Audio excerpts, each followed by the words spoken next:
ITV had commissioned a limited run of just 16 episodes, but its earthy, authentic, and often very funny depiction of northern life won the series a place in the hearts of millions of loyal viewers. There have now been almost 6,000 episodes.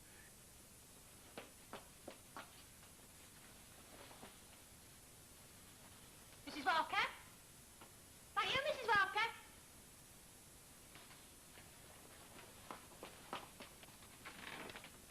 Steady on, Stan, steady on.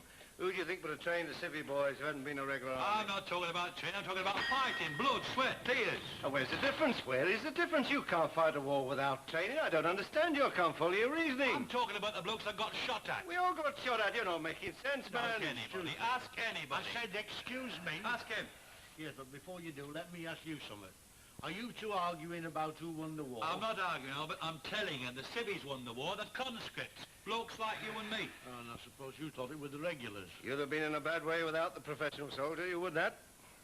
You're a right pair of donkeys, aren't you? You what? I said you're a right pair of donkeys. Now, look, you can't open the blooming newspaper without being told we're going down the drain.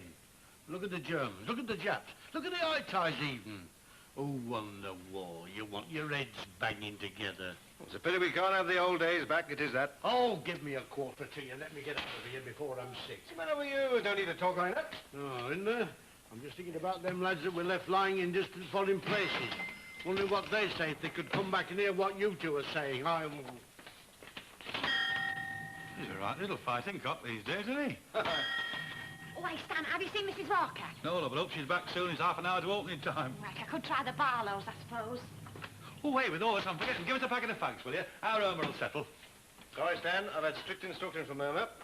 Oh, you have you? Where's your pride, man? You shouldn't be skiving like this. I'm surprised at an old soldier like you. Come off it, mate. Where do you think I learned? Who told you? Hilda Ogden. Well, why should she tell you? Then are you sure she doesn't know anything? Of course she doesn't know anything. You know what a blabbermouth she is. She just blurted it out. The police have been on to Mr. and Mrs. Walker, then going around with a face like a funeral looking for Mrs. Walker. She'll dine out on this, you know, for the next 24 hours, she will. Too much of a coincidence. What do you mean, a coincidence? Well, if you must know, I told that barmaid at the Fox and House Ernie Walker recommended it.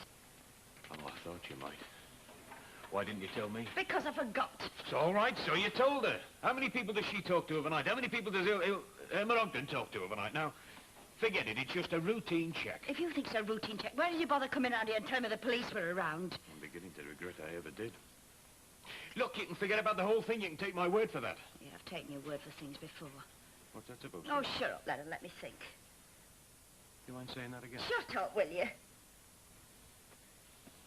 Elsie, where was he sitting when you left him? What do you mean, where was he sitting? On the front seat or the back? He was...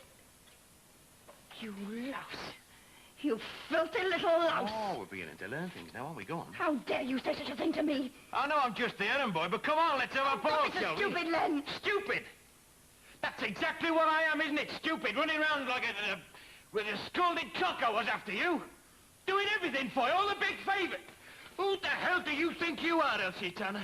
Let me go. Some will you? shining fairy on a Christmas tree. Just have a look. Let me go. Have a ruddy good look. Let me at go, you. you're Go hurting on. me. Look at that in there. Have a good look. You call me a louse? What the hell do you think you are? You're nothing. You're just nothing. I don't need you to tell me what I am, Len Ferkel. I know, because if I did, you'd stick your head in a gas oven. Maybe I do kid myself. Maybe I kid myself because I don't want to stick my head in the gas oven. You can't say two honest words together. You can't look me in the eye and say two honest words together. Because you're nothing. You feel nothing. You're just paint and mush, Elsie Tanner. Well, go and call it me again. I'm a louse, am I? Well, I don't kid myself, you know. But I could crawl through a sewer when I think that I asked you to marry me once. You! Bringing up my kid! Oh, that's great, that is. You don't need to tell me what you think of me, because if you remember, you turned me down.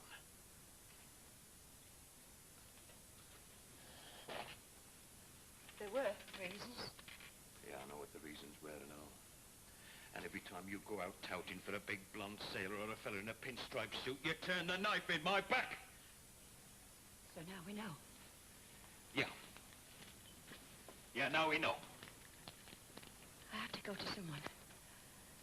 Len, you were the only one I could tell. I don't even know how I'm going to tell our Dennis yet.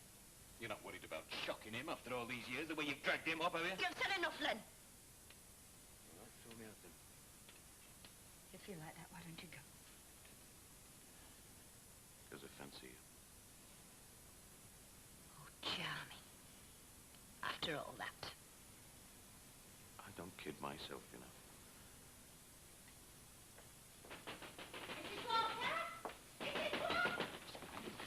Oh, there you are. I've been looking all over. Would you mind telling me where you've been, Mrs. Ogden? I've been looking for you. Well, in future, I'd be obliged if you'd lock the door. I do carry a key, you know. I got the shock of my life when I came in just now, found the place open, nobody else here. We are licensees, you know. Yeah, well, I'll remember next time. I should hope so indeed. I expect rather more from you, Mrs. Ogden. Well, I'm very sorry, but it was an emergency. The police rang up. I don't care who or what. The police, you say? Yeah. Well, they asked for Mr. Walker, but I told him he wouldn't be back from his bowling till about 8-ish. So then they asked for you and you wasn't here. But I told you told them you'd be back any minute, so I expect they'll ring again soon. I see. They wouldn't say what they wanted. I sincerely hope you didn't ask. Oh, no. No, they just said they wanted to come round and see you when I asked. Well, I mean, I'd ask if it was urgent. Yes, well, I'd be obliged if you'd shut the door after you in future. And you can go now, Mrs. Ogden. Oh, you sure you wouldn't like me to hang on here for a bit? Quite sure, thank you. I will if you like. Why, for heaven's sake? Well, if the police is coming round. My dear, the police are always coming round. We are licensees, you know. We are the first people they turn to for help in certain matters. I often think that we occupy the same place as the Manor House did in earlier days. Oh, well, if you're sure. Oh, I didn't quite finish the snug while we're going out. It is too late for that now. I wonder what they want. Well, I mean, I don't like to think of you on your own if it's troubled, you see. I can assure you that I am not anticipating any trouble. Not by any means. I am quite sure that I shall know all about it quite soon now. Yeah. Yeah, I expect you will. Yes, indeed. Goodbye, Mrs. Ogden. Oh. Well, bye, Mrs. Walker.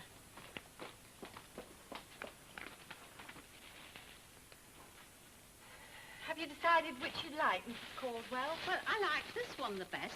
It's a bit expensive, but I do like it. I've got one just like it at home, but I never use it, of course. We have one in the stock room, slightly reduced. It's a bit soiled, you see. Oh, I don't think that would do for a present, do you? It's for Mrs. Ledbetter, a friend of mine in Jennifer Street. She's being moved. She doesn't want to go, only they're pulling the street down. What a shame. Well, I don't think she'd mind if it wasn't for the distance. Only we've been friends for nearly 60 years, and I shan't see her very often now. She's moving quite a long way, then. We're at a 2-shilling bus stop. Oh, she was upset yesterday. Hasn't she any family? No, she's a widow. She just had the one son. He was killed in the war. He were a nice lad. He wouldn't like to think of his mother going to strangers. Oh, hello. 6 shillings, Mrs. Caldwell. Oh, but it says 8 and 6. Well, it would have gone in the sale anyway, and it'll be one less item. Really, I'm quite dreading the sale. I still haven't got an assistant.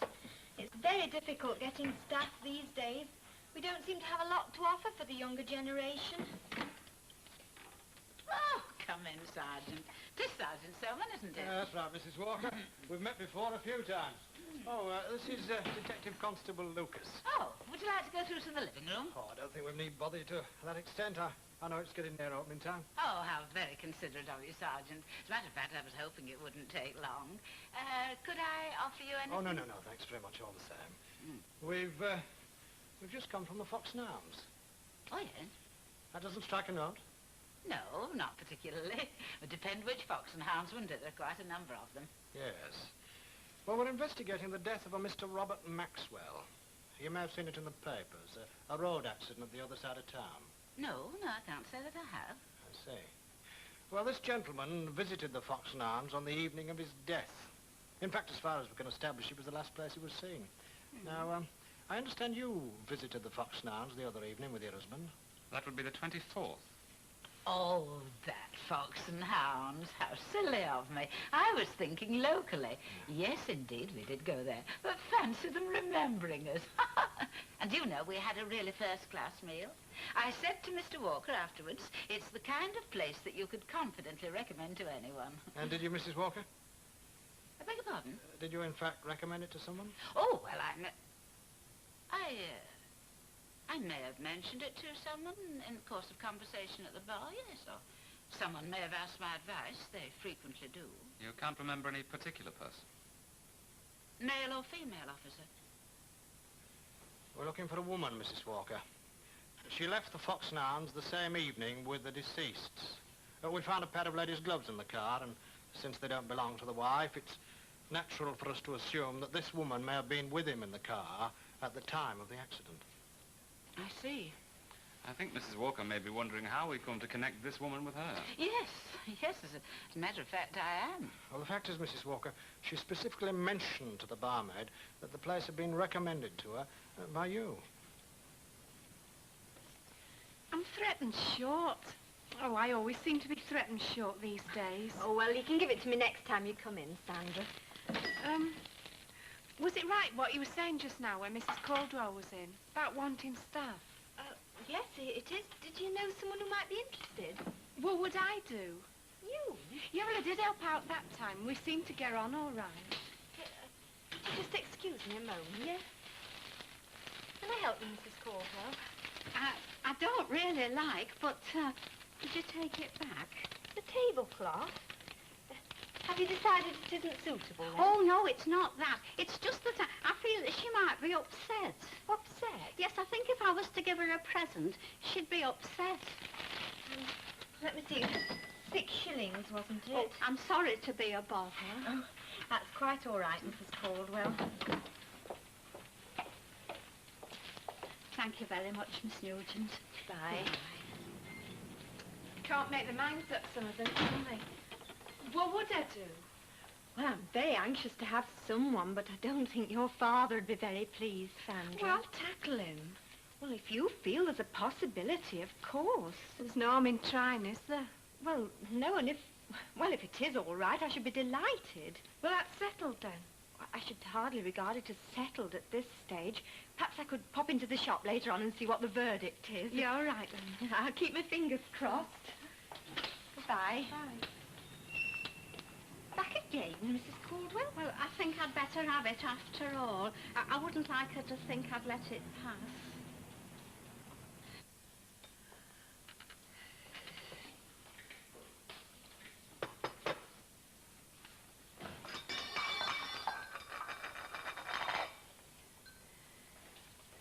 That's all I needed.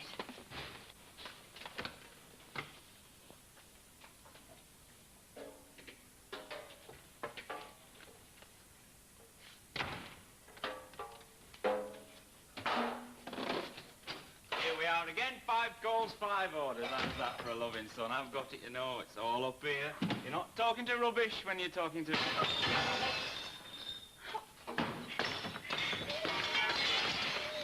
Well, why don't you finish the rest off while you're at it? Then we're going to have cardboard in every other one. It'll be just like old times, won't it? Say another word, Annie. Stop saying another word. What's better as all that? Don't touch me. I could have done a lot worse for you, you know. I could have cleared off and left you like other mothers do. You'd have managed no matter what they say. Why shouldn't I have a bit of pleasure out of what's left of it all? What's up, ma'am? I'm in trouble again, as if you didn't know. A fella? Don't dare say it, Dennis. Don't you dare. Well, I only has.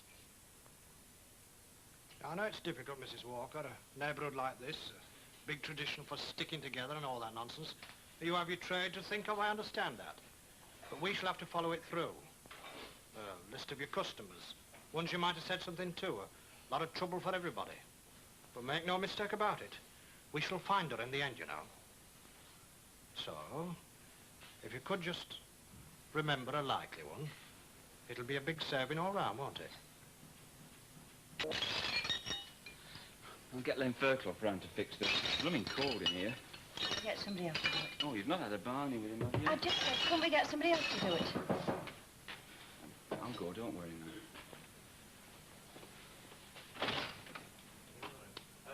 You'd better go straight through. Tanner? Now, don't say anything, Now Mother. then, son, let's not jump to conclusions, shall we? Brought your gloves back, Mrs. Tanner. They are yours. Yes. You were in the car when the accident happened? Yes. Now, she's not had anything. You can't do anything to her. I didn't say she had some. You all right, Mrs. Tanner? No injuries? No injuries worth mentioning. You shouldn't have just cleared off like that, you know. You knew he was dead, of course.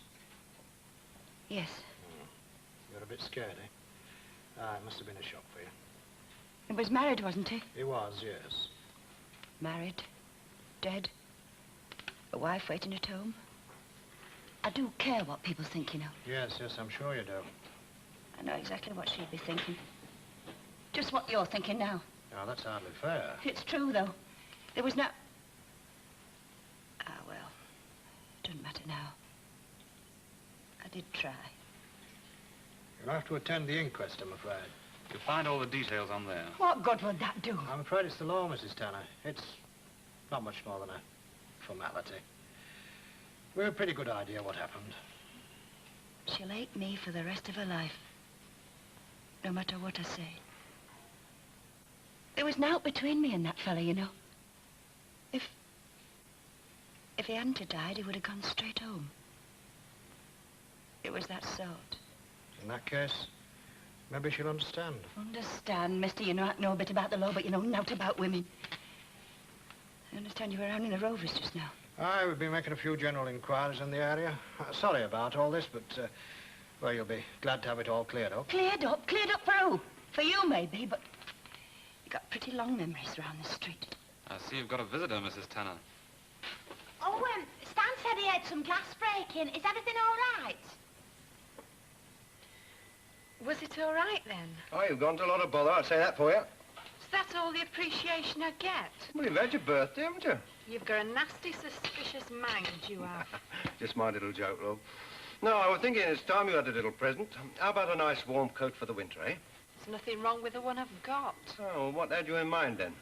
I don't want a present, if that's what you mean. I don't want you to buy me anything. I'll tell you what, I wish your mother could see you now looking after your old dad. She'd be that proud, she would that. I don't do all that much. Oh, you do. I couldn't run the business without you. Do you know that? You've got Irma. Ah, but backing me up in here, I mean, you can't keep the front-line troops going without the lads in the rear, you know. It's not exactly a full-time job, though, is it? Now, don't you underestimate yourself. That's your trouble, love. Why I'm telling you this? Oh, you're a great comfort to me, Sandra. Now, what is it you fancy, eh? Nothing.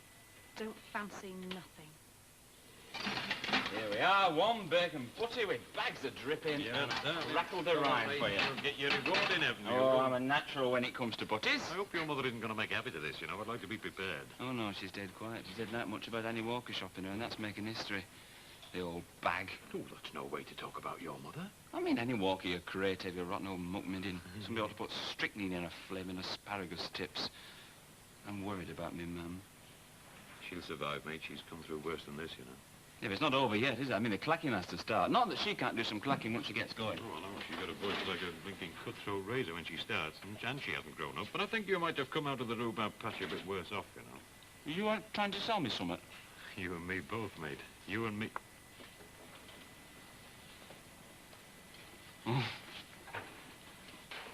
Hey, listen to this bit. Rosalie did not grow tired of her green pasture, nor did she wish to wander into the wide world beyond. As she grew older and saw from what she had been saved, she became more and more thankful. She was not easily deceived by the world's glitter and glare and vain show, for Rosalie had been behind the scenes and knew how empty and hollow and miserable everything worldly was. By God, it's a load of laughs is this, isn't it? Oh, it's lovely, Charlie. I read it every year. A peep behind the scenes. It's by Mrs. O.F. Walton. She wrote Christie's Old Organ and Little Dot. It's very sad. You ought to read it through. You'd enjoy it. Oh, well, it's a bit too deep for me, love. I made it a bit on the strong side, so if anyone doesn't like, there's plenty of water in the kettle. Oh, shall I pour? You stop where you are. Oh, by gum, that back of mine's giving me the hump tonight. We shall not be having many more cups of tea together. You can't say it's as bad as that, Mrs., surely. I mean, Mrs. Sharple's coming back, you comic. It won't be very long now. Oh. I think I'll give a little party tomorrow. Well, she's never coming back that soon. Oh, not for Ina, for me. It's my birthday. Oh, why, of course it is. Now, Charlie, you know very well you'd forgotten all about it. Oh, no, I hadn't forgotten, love. No, it was up here somewhere. I think I'll invite Mr. Tatlock. Am I invited? Oh, yes, of course you are. Oh, well, I might condescend to make a few cakes then. Hey, would it be rude if I asked how old you were? Yes, Charlie, it would. Oh. Well, I must say you're doing it very graceful. Doing what? Growing old, love. Oh, well, you know what they say. You're just as old as you feel. That's what Ina always says. Ah, you should know. I've never been the same since that last operation. Well, how would you feel if you'd been cut from here to here? Oh, it's a big cut, is that? Funny how it happens. One day you're walking along the street as right as rain and then... If you'll excuse me. You've upset him. Can't he stomach it? Oh, he's a bit soft about things like that, is Charlie. Which paper would it be, Mrs. Ogden? Well, the evening, I suppose, but Stan must have burnt ours. But you know what she said? What? She'll hate me for the rest of her life. That's what she said. Go on. Oh, isn't it a scandal, though? Not very good for the neighbourhood, that sort of thing, Mrs. Ogden. No, I know, because you can't keep it quiet, can you? No. There's always somebody ready to blab about it. All right, well, hang on. I'll see if I can find that newspaper. Right. Good evening. Oh, I'll serve Miss Nugent, Dad. All right, you are, love. Perhaps you'd like to come through, Mrs. Oh, yeah, righto. Hey, have you heard? Heard? Oh, you hang on here a minute, Chuck. I'll show you something that'll make your eyebrows curl. It's all right about the job.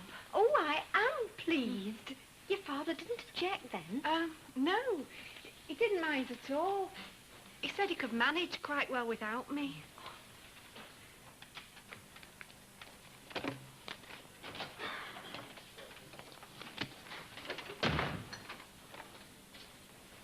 What's he doing here? I fetched him for window.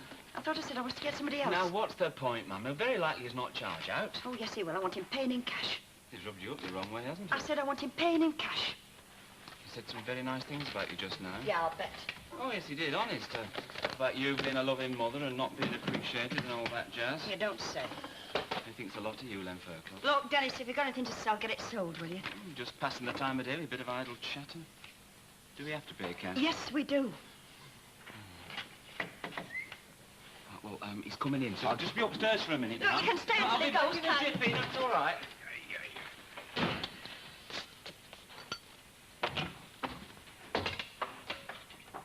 Yeah, madam, that should be satisfactory. Thank you. How much do I owe you? How much? Yes, I'd like to get it settled now. To you, 7 and 6. I'm sorry it bothered you. I did ask him to get somebody else. Why get somebody else? I'm cheap. I'm available. I might not be very good, but I do a good job. Then don't start that again, please. Come off it, Elsie. You hurt my feelings. Darling, let's go down to Rover's. I'll buy you a drink and we'll forget about the whole thing, eh? No, thanks.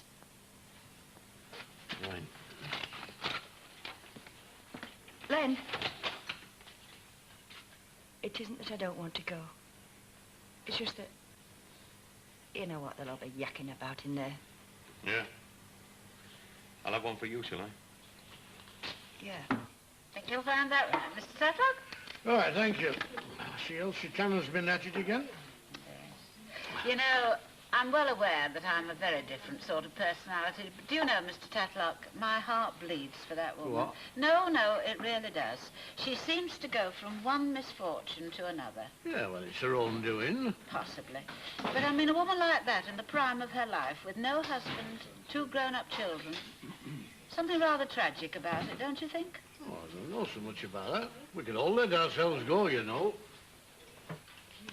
What do you want to start yakking about it in here for? Well, it wasn't me who started it. Oh, give over, will you? She'll be after you, you know. You might be putting your shovel in where there's no muck. Oh, no, I'm not having that. I've said now I wouldn't bear witness to. Well, I'm ashamed of you. Oh, Stan, what a thing to say. I am. I'm ashamed of you. How many fellas have you sat with in lay-bys? I've never done no such thing. That's what I mean. It's a bad case of sour grapes, if you ask me out. Oh, Stan Ogden. Mr. Fairclough, Len, Mrs. Walker, Annie. will you be seeing Mrs. Tanner? I suppose so. Will you give her that with my compliments? With pleasure. Mrs. Walker, Hello, Dennis, love. you ought to be blooming well ashamed of yourself. I I beg your pardon? Oh, beg my pardon, do. We know very well who sent the police round to our house, so you can lie till you're blue in the face, but we know. I've no intention of lying. Do you realise the situation I was in? I know what situation my mum's in right now. I've never seen her look as bad as she does now, and it were all out of kindness of her heart. That may be so, If I were in charge of things, Mrs. Walker, I'd have women like you out of harm's way, and I'm not kidding neither. How dare you come in here and talk to me like that? You wouldn't dare to do it if Mr. Walker were here. I'd talk to you like that if 10 Mr. Walkers were here. Yes, mate, relax. She's a menace to flipping society, that's what she is.